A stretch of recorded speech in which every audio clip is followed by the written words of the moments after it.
Dear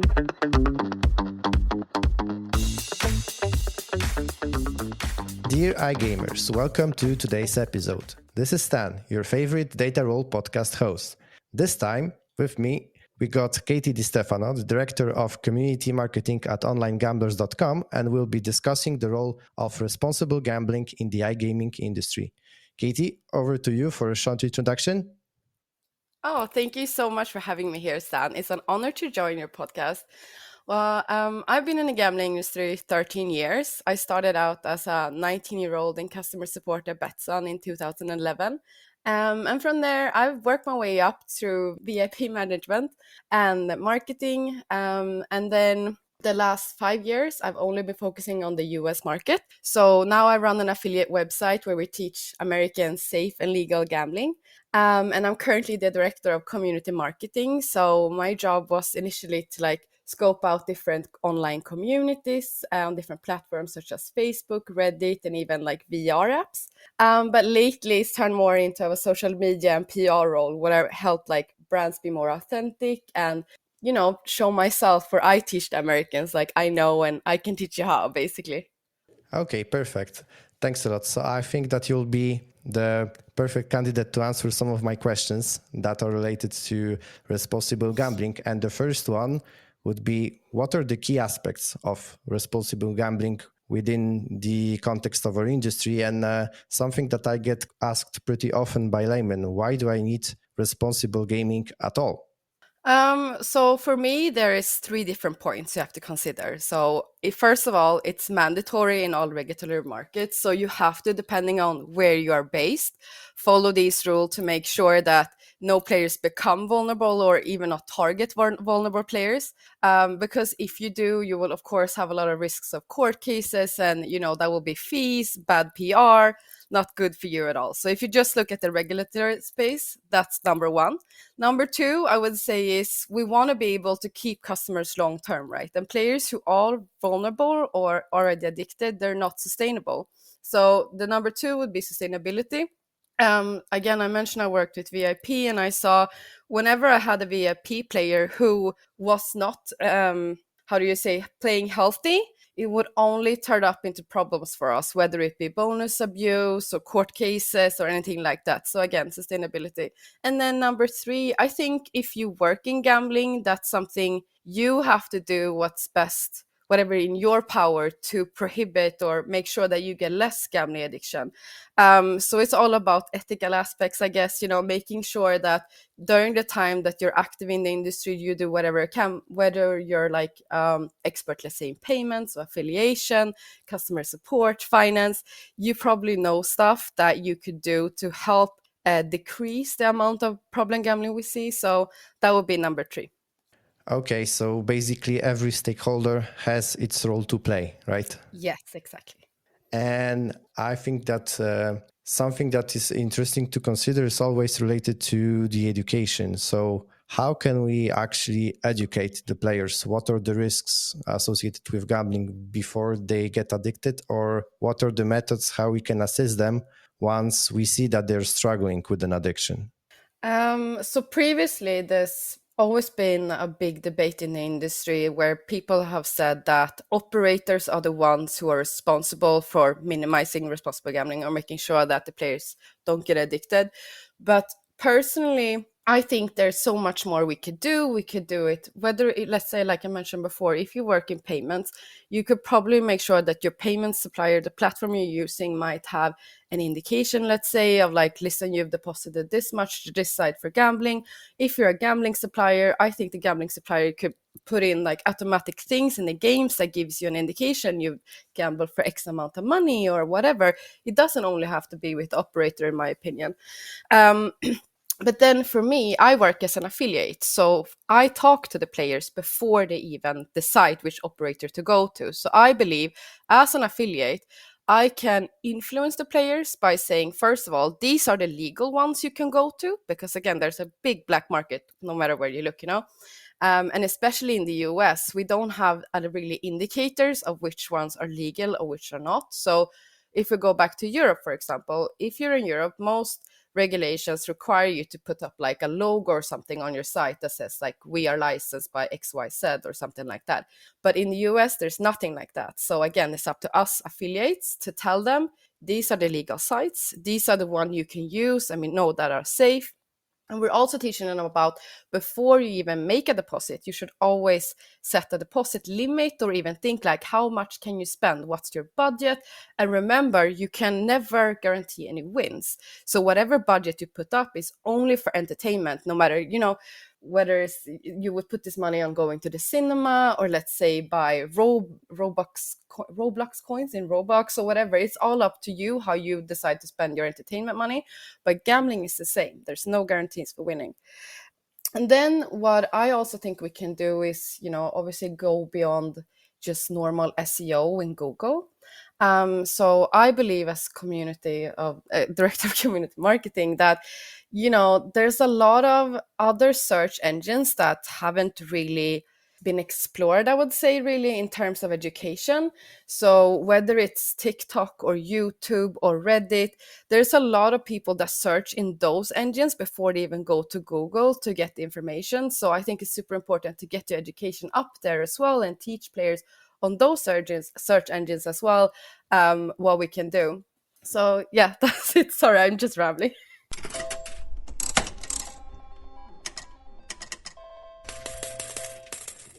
Totally fine. Thank you. Thank you.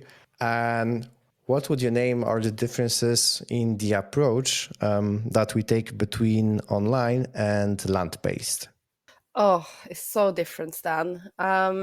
So first of all, they both have different costs, right? Depending on if you're land-based or online. So land-based have a lot of costs, whether it comes to like the rent of the place, cleaning, making sure, they have the bartender service and everything else. And online operations don't have that cost at all. So they have the opportunity to put everything on marketing campaigns and, tournaments, free spins, reload bonuses instead. And you don't really see that when you go offline. So in those terms, it could be, I guess, a little bit more intriguing is the word I guess I would say. People get more enticed. But what I then think is the biggest difference is also because it's online, we can then track the player. You can also see your own deposits usually. You can see how many withdrawals you've done. But when it comes to land-based, especially in the US, most of the gambling is not really connected or doesn't have to be to account at all. You can play with only cash. If you want, of course, you can put in your membership card and you can, get points for it. But there's no requirement really. Everything is just cash. So there's not really anyone also, first of all, checking how old you are when you start playing on these machines, which is super dangerous. Sometimes, of course, it can be like someone checking when you come in, but I wouldn't say it's too often. If you're quick, like it's not good. And then second of all, if you're playing with cash, it's hard to keep track of it every time. But what these land-based casinos are doing instead is they're like requiring, I guess, people to go to the ATM. So they think like if you go to the ATM each time, you will know how much you withdraw. And their way of responsible gambling is basically just putting up like a little sign by the ATM saying that, think about how much you gamble and gambling responsibly. But I don't really know how much that actually helps, So, and on top of that, they also, I would say, all the casinos in the US have huge withdrawal fees for these ATMs. So they want people basically to, withdraw money and earn a lot of it. So it's not too good that. But I guess online, we can track it a lot more. My problem though when it comes to online is I wish there would be more how do you say data available to players.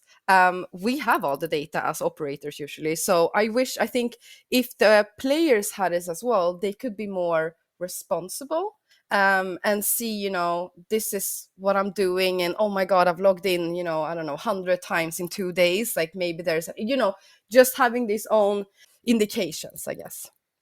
Yeah, exactly. Especially in the context of land-based, for example, there's many data points that are, let's say, scarce and not necessarily identified as they could be leveraged in order to notify and bring in some information. Like, for example, my friend recently, he's been to one of the casinos in Warsaw, and they told him, hey, congratulations on your 100th time visit to our premises. So it would be cool if somehow we had access to this kind of information, or perhaps from an operator perspective, if we are able to actually tap into that and certainly use systems which we don't necessarily consider as providing data to us, at least as of today, because tomorrow it will be totally feasible.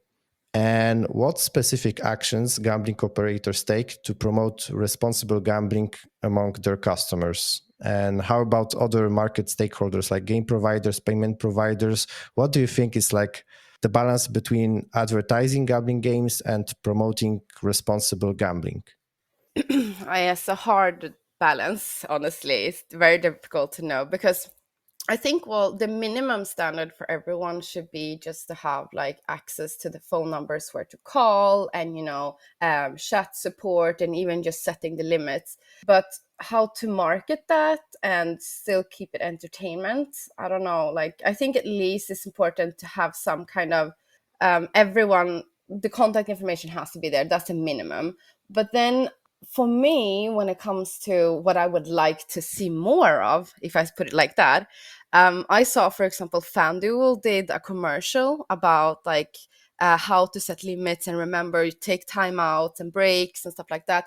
And that I think is super important because again, like they do have a lot of commercials about how fun it is to play at FanDuel and blah blah blah. But having that mixed in sometimes with, hey, we're FanDuel, we think it's super important that you also take a break sometime. I think that's the way to go, and I wish more operators would do that as well. Again, I think also I don't think it should be on the players really to set these limits and stuff. I think as an operator, you should already be able to maybe set in, time limits or reminders or anything else. Possibly even do more KYC to make sure that everything is on the safe side. But I don't know. It's super hard to find the balance. Especially in the context when, for example, I can see some of the operators just set up the default limit 100K for every player, and then all right, I mean, the player is not hitting the limits, so maybe they're not at risk at all. No, exactly. But then it could be, like I said, it could be so different depending on player to player. So maybe if we did more focus, let's say on KYC, we could set up different, I don't know, deposit reminders depending on how much you earn. Let's say, hey, you've deposited like, let's say 500 this month. Like, are you sure you're okay? If you're okay, then, at least, we know that you're aware or something. Because I think it's all about awareness, right? True, true, true. And now I'm thinking about the challenges. So the main challenges that would be associated with promoting responsible gambling within the player communities. What are the best practices for promoting this healthy approach? And what are those challenges that you see? So the most difficult challenge I would say right now that we're combating is that usually when players contact support or nonprofit organizations, they're already addicted. It's too late.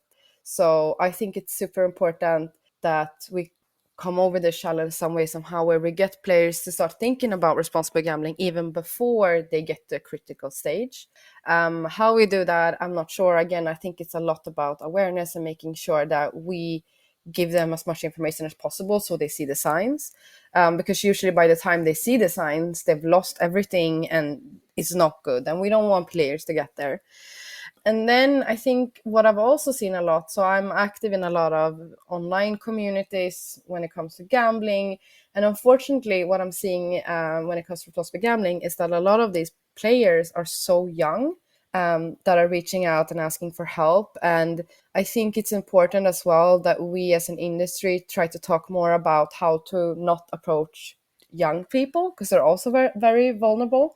I mean, there are research that say that the brain is not fully developed until we're over 25. So at least where I work at Online Gamblers, we're only trying to educate Americans and saying, if you're under 25, really consider like if you're ready to gamble because you're not fully aware of the consequences and might not have the finances to do it. And then going back to the US as well, another challenge that we're seeing a lot is that in the US it's so common to gamble with credit cards. And it's not only gambling, it's anything with credit cards. So they will buy houses, cars, like any small Starbucks, like anything they do, they use credit cards for because they earn reward points for, and then they put the rewards point on, you know, payments and other stuff. But I don't really believe that it's the right thing to do when it comes to gambling because it's so easy to get out of hand. We have seen there's one micro betting operator right now called Better that is completely blocking credit cards. But other than that, I haven't seen anyone else talk about that. That's an interesting point. Well, also from responsible gaming, what is crucial, and since we are the Data Roll podcast, what are the different tools and technologies that operators, but not only operators, use to monitor and manage responsible gambling? And now a few words as a side note from my side. I think that it all boils down to having access to your data at the granular level. So preferably every transaction, bet, win, deposit, withdrawal, bonus, awarded, converted, offered, granted, etc. And once you have your data and you get it consolidated, you get this one single view. Today's possibilities are pretty much limitless. First of all, we have reporting. Reporting will tell you how the things are and what are the reasons behind that. So, for example, we could assign tags to players that we deem to be risky gamblers. These could be different tags, different levels of risk, and these may require already some preventive actions or maybe some more intrusive inquiries. Or at the end of the day, it could even be an exclusion. So, the ultimate measure to combat the addiction. And once you have your report in place, you can slice and dice the data across the population of your players. You can have a zoom on specific segments of players, as well as you can get a deep dive into the behavior of one single player. This way, you see if they engage in any risky activities, right? These need to be defined beforehand in collaboration with the responsible gambling team and the data team together. What are those markers of harm in the player's behavior? We expect to have some standards at EU level with respect to such markers of harm. And once we define them, we can see if people reach a certain level for the markers and also what is the associated frequency. That's why we see which players fail to behave responsibly, and then we can make some decisions. We can act upon this. Finally, we can embark predictive analytics. So AI and machine learning, and these are just the top of the technological iceberg of the different possibilities that we have. Most importantly, here we're speaking about methods that have been taught in the universities for decades already, so exist since the 70s, 80s. So we know that their value is proven scientifically, statistically, and this has been with us for such a long time. And at the same time, the innovation lies in the fact that not only we start to have like limitless sets of data points, but finally we have the computational power, so we are able to do something with that data. Now with all the virtual cores, virtual machines, the cloud computing, etc. So previously we collected the data, also in some limited fashion, let's say. Now we can collect everything. We can tap into those big data sets with a finger click, and with the compute resources that can be scaled up on demand and decommissioned once you don't need them anymore. We operate in a pay-as-you-go model, so you just click, you pay for what you use, and then you turn it off, right? So this means that instead of training your models on like, let's say 10 features, 20,000 records, today you can have like hundreds, dozens of different features, billions of records, and this drastically improves the accuracy of your predictions. Then you can predict, based on the behavior of that player, what is their propensity to risky gambling. Also, you can take into account other traits and data as well. With the computational power we have today at our hands, you could find out, let's say, that people from a specific street within a neighborhood have a different pattern than those from other areas. All of that suddenly became available and commonplace once cloud computing became widespread. Finally, it's interesting to take a look at what are the KPIs, how to measure if we are effective or not.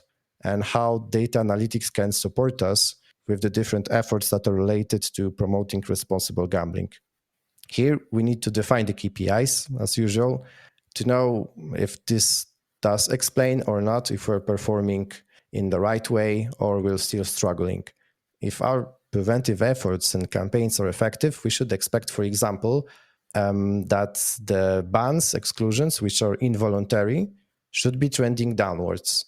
Of course, here assuming all the other aspects are constant. So let's say that we do not need to take care of the seasonality effects, different variations. When everything remains constant, we should be getting less and less people who get simply banned because of the preventive actions that are more effective. So at the same time, based on all the instruments that we have at our disposal, we can measure absolute and relative numbers for cool-offs, limits. Let's take limits, for example. If people are reaching their limits, how many times they request to raise the limit, how many people undergo responsible gambling procedures. Obviously, assuming that we're not simply putting like this, what we said before, this 100K limit to everyone, and then nobody reaches, so nobody's at risk, right? So let's say that we're assuming a more balanced approach here. And on top of all of that, we could check KPIs that are related to customer service. So this could tell us some nice important information, how we're performing. If we had many calls, messages, emails, maybe those players are writing to us on the chat on a daily basis, and then they suggest that they might be struggling with some gambling issues. I mean, these are all information that we can gather and verify and validate in order to know if we're performing well or not with respect to all of these aspects. So at the end of the day, it's all about like finding out which are the downward trends, if these are applied to the exclusion KPIs, and closely monitoring the preventive KPIs as we discussed.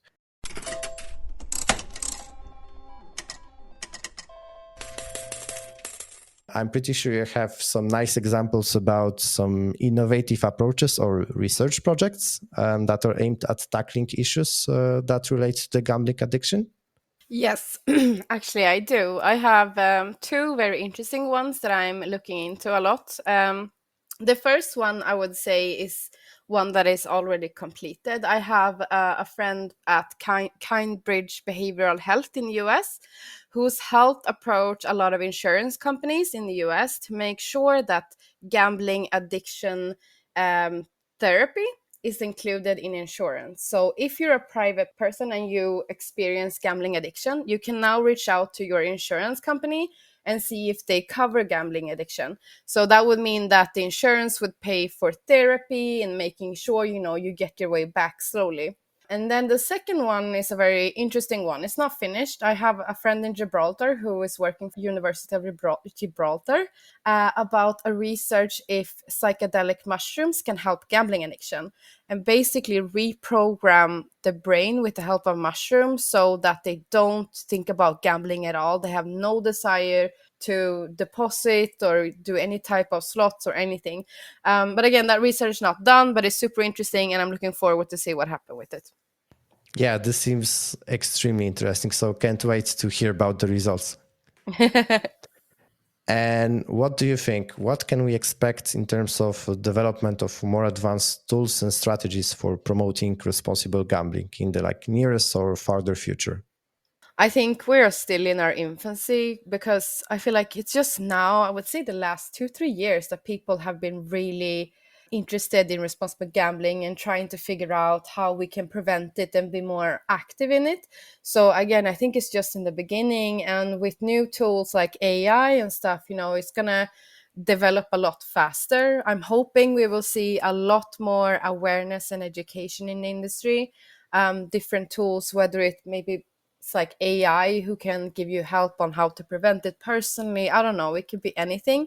But then I'm also hoping we see better regulation in terms of actually making sure that money from regulation goes to helping vulnerable players, that we see that there's regulation that helps nonprofit organizations that actually organize these types of things. So yeah, that's where I hope to see in the future. Okay, this looks promising. So let's see how the future will unfold. And I guess that basically we're approaching the end of today's episode. So thanks a lot, Catie, for these very interesting insights. Thank you so much, Stan, for having me here. It was a great pleasure. Likewise. So today we discussed the definitions. What is the responsible gambling? What are the key aspects of responsible gambling? As well, we discovered what are the challenges that are associated with it. How does the responsible gambling differ between online and land-based? What are the different tools, technologies, research, and trends that are associated with this field of the industry? So thanks a lot for today. That's going to be it. So, guys, no more bets. This was Stan signing off for now. And remember, keep rolling with the data.